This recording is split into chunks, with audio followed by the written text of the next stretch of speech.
రష్యాని చావు దెబ్బ కొట్టాలన్నది అమెరికా ప్రయత్నం. అందులో భాగంగా భారత్‌ని, చైనాని బాగా బెదరేస్తున్నారు. అందులో భాగంగా టారిఫ్‌లు వేస్తున్నారు. అయితే చైనా జోలికి పోవట్ల, స్టేట్మెంట్‌ల వరకే పరిమితం అవుతున్నారు. ఎందుకంటే చైనాని దెబ్బతీస్తే ఆర్థికంగా అమెరికా, యూరోప్ దేశాల యొక్క వ్యవస్థ అంతా కుప్పకూలిపోతుంది. అక్కడి నుంచినే వాళ్ళకి రా మెటీరియల్ రావాలి, లేదా ఇతర మెటీరియల్ రావాలి.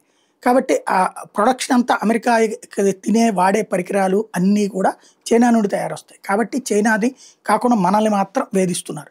ఇక్కడ అసలు విషయం ఏంటి అంటే రష్యాని దెబ్బ కొట్టాలి. రష్యాని చావు దెబ్బ కొట్టకపోతే కష్టం. యుఎస్ఎస్ఆర్‌ని కాస్త రష్యాగా మార్చారు. ఆ మిగతా దేశాలు నాటోగా మార్చారు. కానీ రష్యా ఇప్పుడు బలోపేతమవుతుంది.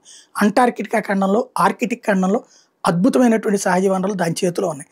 అట్లాగే రష్యాలో సహజ వనరులు కుప్పలు తెప్పలున్నాయి. ఇప్పుడు ఇరాక్ మీద యుద్ధం చేసి అక్కడున్న ఆయిల్ నిల్వలు కొట్టేసినట్టు ఇరాన్ అడ్డుపెట్టి చేశారు ఆ రోజున. అట్లాగే ఇప్పుడు ఇక్కడ రష్యాని చావు దెబ్బతీయడానికి ఉక్రెయిన్ అడ్డుపెట్టి చేస్తున్నటువంటి ప్రయత్నాలు ఏవైతే ఉన్నాయో అది పీక్ స్టేజ్కి తీసుకెళ్తున్నాడు ట్రంప్. రాబోయేటటువంటి రోజులు అందుకనే నాటో ద్వారా యుద్ధం చేయించడానికి ప్రిపేర్ అవుతున్నాడు. అందులో భాగంగా జరిగిందేమో తెలియదు కానీ తాజాగా రష్యాకి సంబంధించినటువంటి ఒక సబ్మెరైన్, అది కూడా న్యూక్లియర్ క్యాపబిలిటీ ఉన్నటువంటి సబ్మెరైన్ సీరియస్ యాక్సిడెంట్కి గురైంది మెటీరియన్లో సీలో. అదే సందర్భంలో మరిన్ని చోట్ల విధ్వంసానికి ప్రయత్నాలు జరుగుతున్నాయి అన్నటువంటి చర్చ నడుస్తుంది.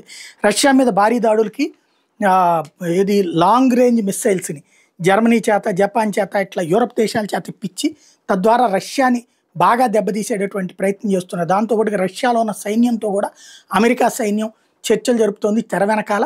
రేపు పొద్దున పుతిన్ చచ్చిపోతే, పుతిన్ లేపేస్తే, లేకపోతే రష్యా మీద దాడి చేసి ఆక్రమించుకుంటే అప్పుడు ఆ సైనిక జనరల్స్నే ఆయా రాష్ట్రాల గవర్నర్లుగా పెట్టి టోటల్గా మీరే పరిపాలిద్దురు కానీ ఇప్పుడు నాటో దేశాలు అట్లాగే మీ పరిపాలనలో ఉంచుకుందురు కానీ అని చెప్పేసి వాళ్లతో వెనక నుంచి బేరసారాలు నడుపుతున్నారు అన్నటువంటి చర్చ కూడా నడుస్తుంది.